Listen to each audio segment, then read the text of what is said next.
भाई देखिए, अगर आप भी ये जानना चाहते हैं कि पीएचडी आखिरकार होता क्या है, पीएचडी का फुल फॉर्म क्या होता है और पीएचडी का कोर्स जो है वो आप कैसे कर सकते हैं, पूरी जानकारी हम आपको इस वीडियो के माध्यम से बहुत ही अच्छे तरीके से बताने वाले हैं। और ये भी बताएंगे कि इसके लिए एलिजिबिलिटी क्राइटेरिया क्या होती है और क्या आप बीएससी करने के बाद से या फिर यानी कि ग्रेजुएशन करने के बाद से पीएचडी कर सकते हैं या फिर नहीं कर सकते हैं। पूरी जानकारी बहुत अच्छे तरीके से हम बताने वाले हैं। और आपको इसी तरीके से इंटरेस्टिंग वीडियो मेरे चैनल के माध्यम से चाहिए तो आप मेरे चैनल को सब्सक्राइब जरूर से कर लीजिएगा। चलिए वीडियो को स्टार्ट कर लेते हैं। पीएचडी यानी कि डॉक्टर ऑफ फिलोसफी। भाई देखिए, सबसे पहले हम आपको ये बता दें, जो पीएचडी होता है उसका पूरा नाम यानी कि full form doctor of philosophy होता है।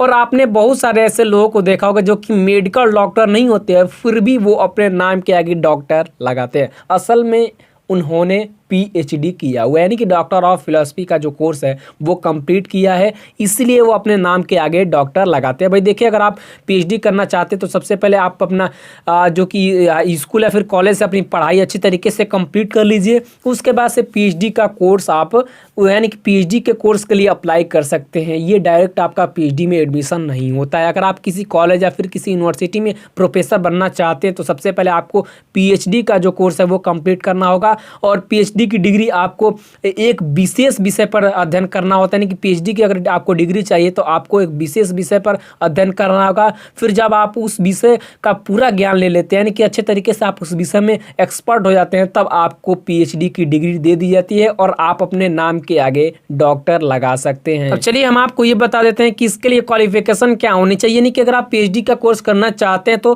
क्वालिफिकेशन क्या रहना चाहिए। भाई देखिए, सबसे पहले तो आपका पीएचडी करने के लिए बैचलर का डिग्री कंप्लीट होना चाहिए। बहुत से स्टूडेंट्स के मन में एक डाउट जरूर निकल कर आता होगा कि हम बीएससी कंप्लीट कर लिए हैं तो पीएचडी कर सकते हैं या फिर नहीं कर सकते। भाई देखिए, इसका सीधा सीधा आंसर है नहीं, नो। यानी कि अगर आप पीएचडी करना चाहते हैं तो आपका ग्रेजुएशन कंप्लीट होने के बाद से आपका मास्टर की डिग्री भी कंप्लीट होनी चाहिए, ठीक है। तो इसीलिए अगर आप बीएससी के बाद से पीएचडी करना चाहते हैं तो बीएससी के बाद से आप एमएससी कर लीजिए या फिर मास्टर की कोई भी डिग्री कंप्लीट कर लीजिए। उसके बाद से आप जो पीएचडी का कोर्स है वो बहुत ही आसानी से कर सकते हैं। यानी कि सबसे पहले आप बैचलर की डिग्री कंप्लीट कीजिए, उसके बाद से मास्टर की डिग्री कंप्लीट कीजिए। अब देखिए, कई यूनिवर्सिटी में ऐसा रहता है जहाँ पे आपको मार्क्स की भी क्राइटेरिया रहती है, जैसे कि 55 से लेकर 60 के बीच में कहीं कहीं पे आपका जो मार्क्स है तभी अगर रहता है तभी आप जाकर पीएचडी का कोर्स कर सकते हैं। इसके लिए पीएचडी करने के लिए आपको एक एंट्रेंस एग्जामिनेशन कंप्लीट करना पड़ेगा, यानी कि पास करना पड़ेगा,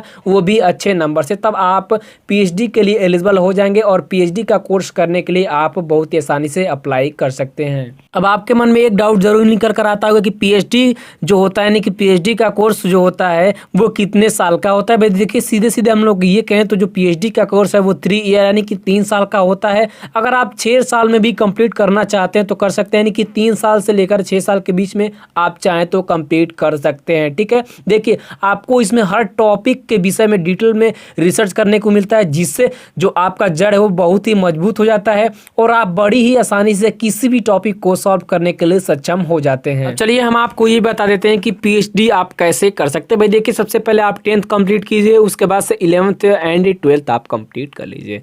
अब जैसे ही आप 12th कंप्लीट कर लेते हैं तो आप ग्रेजुएशन कंप्लीट कर लीजिए और ग्रेजुएशन जैसे ही आपका कंप्लीट हो जाता है तो आप मास्टर की डिग्री अपने पास रख लीजिए, यानी कि मास्टर की डिग्री भी आप कंप्लीट कर लीजिए। ध्यान रहे, अगर आप ग्रेजुएशन जिस स्ट्रीम से यानी कि जिस स्ट्रीम से आप मास्टर की डिग्री लेना चाहते हैं उसी स्ट्रीम से अगर आप ग्रेजुएशन लेंगे तो आपके लिए बहुत ही आसानी होगी और आपका कम से कम इसमें 60% मार्क्स होने चाहिए, तभी आप एंट्रेंस एग्जाम के लिए अप्लाई कर सकते हैं। यानी कि उसमें कोई प्रॉब्लम होगी नहीं। अगर आपका 55% मार्क्स है तभी भी आप इंट्रेंस एग्जाम के लिए अप्लाई कर सकते हैं। यानी कि मेरे कहने का ये मतलब है कि अगर आपका 60% मार्क्स आता है तो आपके लिए बहुत ही आसानी रहेगा, ठीक है। उसके बाद से आपको यूजीसी नेट का टेस्ट देना रहता है, यानी कि एंट्रेंस एग्जाम आपको कंप्लीट करना होगा और जैसे ही आप इस एग्जाम को कंप्लीट कर लेते हैं तो आपका जो यहाँ पे पीएचडी का कोर्स है इसके लिए आप बहुत ही आसानी से अप्लाई कर सकते हैं। देखिए, आपके मन में एक और भी डाउट आ रहा होगा कि क्या बिना यूजीसी नेट क्लियर किए पीएचडी के लिए अप्लाई कर सकते हैं या फिर नहीं। तो भाई देखिए, इसका सीधा सीधा आंसर है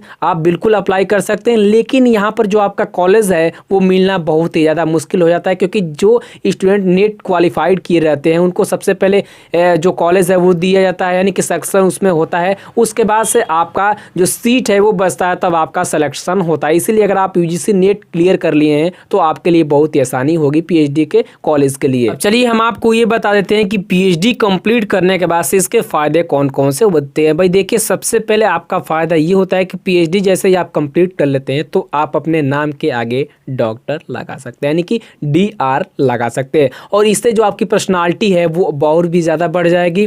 और पीएचडी कोर्स करने के बाद से आप अपने क्षेत्र में एक्सपर्ट हो जाएंगे। यदि आप पीएचडी यानी कि आपके पास पीएचडी की डिग्री है तो आप आसानी से किसी कॉलेज या फिर यूनिवर्सिटी में प्रोफेसर पद के लिए नियुक्त हो सकते हैं, और आपके जो यानी कि जो आपका जॉब है उसमें लगने की संभावना आपकी बहुत ही ज़्यादा हो जाती है। और पीएचडी करने के बाद से आप अपने क्षेत्र में सही या फिर गलत का निर्णय खुद ले सकते हैं। और पीएचडी कर लेने के बाद से आप क्रिएटर ऑफ इंफॉर्मेशन भी कहलाएंगे। और पीएचडी करने के बाद से आप अपने क्षेत्र के किसी पद के लिए आवेदन कर सकते हैं। पीएचडी करने के बाद से आप अपने विषय पर रिसर्च और एनालिसिस कर सकते हैं। तो आई होप कि आपको वीडियो पसंद आया होगा। वीडियो पसंद आता है तो एक लाइक कर ज़रूर जाएगा। तब तक के लिए थैंक यू। जय हिंद, जय भारत। मिलते हैं नेक्स्ट वीडियो में।